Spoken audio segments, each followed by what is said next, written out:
భోగాపురం విమానాశ్రయాన్ని జాతికి అంకితం చేయడం ఆంధ్రప్రదేశ్ అభివృద్ధి ప్రస్థానంలో నూతన అధ్యాయానికి నాంది అని ఉప ముఖ్యమంత్రి పవన్ కళ్యాణ్ అన్నారు. తెల్లదొరలపై పోరాటం చేసిన మన్యం వీరుడు అల్లూరి సీతారామరాజు పేరును విమానాశ్రయానికి పెట్టడంపై హర్షం వ్యక్తం చేశారు. అల్లూరి స్ఫూర్తి ఆశయాలను నేటి తరానికి అందజేసినట్లేనని అన్నారు. ప్రధాని మోదీ మార్గనిర్దేశంలో మౌలిక వసతులు పెట్టుబడుల్లో ఏపీ దూసుకుపోతోందని చెప్పారు. ఏపీ అభివృద్ధికి నిరంతరం అండగా నిలుస్తున్న ప్రధానికి హృదయపూర్వక ధన్యవాదాలు తెలిపారు. ఈ నేల బానిసగా ఉండదు. ఈ జాతి ఎవరికి తలవంచదని సవాల్ విసిరిన అసామాన్య విప్లవ వీరుడు అల్లూరి సీతారామరాజు గారు, ఆయన పేరు మన ఎయిర్పోర్ట్ కి పెట్టడం చాలా చాలా స్ఫూర్తిదాయకం. As we dedicate this airport to the people, one thought comes to my mind. Alluri స్ఫూర్తి రెక్కలపై ప్రపంచాన్ని చేరే Andhra Pradesh.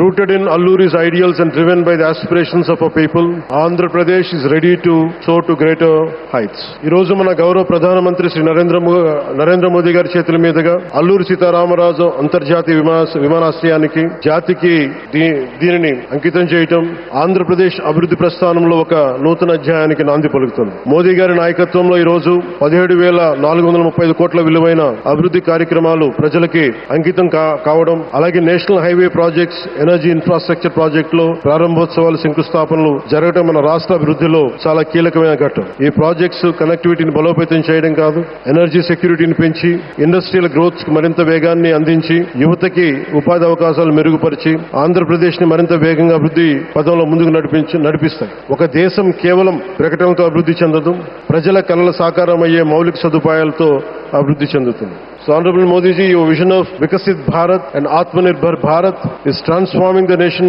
across every sector, from highways to railways, from ports to airports, from digital infrastructure to defense, manufacturing and renewable energy. చరిత్ర కేవలం మన నిర్మించిన కట్టడాలను మాత్రమే గుర్తుంచుకోదు, వాటి ద్వారా నిర్మితమైన భవిష్యత్తుని గుర్తుంచుకుంటుంది. ఈ విషయం మీ నాయకత్వంలో ఆంధ్రప్రదేశ్ కు లభిస్తున్న అభివృద్ధిలో చాలా చాలా స్పష్టంగా కనిపిస్తాం. ప్రత్యేకించి ఈ విమానాశ్రయానికి అల్లూరి సీతారామరాజు గారి పేరు పెట్టడం ఆ మహావీరుడికి నివాళి మాత్రమే కాదు, ఆయన ఆశయాలను, ఆయన స్ఫూర్తిని భావితరాలకు అందించే చాలా చాలా గొప్ప నిర్ణయం.